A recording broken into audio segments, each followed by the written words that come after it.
ఇప్పుడు రైతన్నలు పెద్ద సార్ కాడికి కలెక్టర్ కాడికి ఎందుకు పోతారు?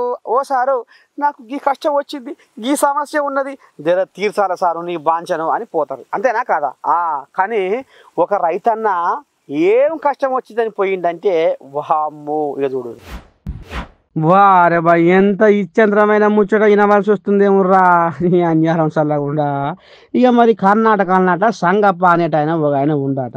ఇక మరి కథ ఏంటంటే, ఇక మరి జిల్లా కలెక్టర్ అనేట ఆయన ఏం చేస్తాడు, ఎవరెవరికి ఏమేమి సమస్యలు ఉన్నాయి, రైతులకు ఏదైనా సమస్యలు ఉంటే నేరుగా రావచ్చు, నాకు కలవచ్చు, మీ బాధ చెప్పుకోవచ్చు, మీ సమస్య చెప్పుకోవచ్చు, నేను పరిష్కారం చూపిస్తా అని ఆర్డర్ వేసిండట.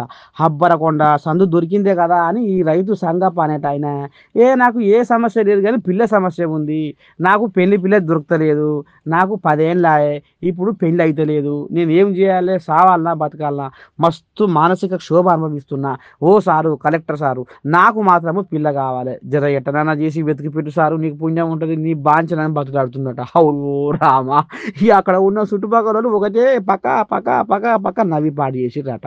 అంటే చూడు పాపం ఎంత బాధ ఉంటే, కడుపులో ఎంత ఆయాసం ఉంటే ఆ రైతు కలెక్టర్కు పిల్ల కావాలని నన్ను మొరబెట్టుకుంటాడు.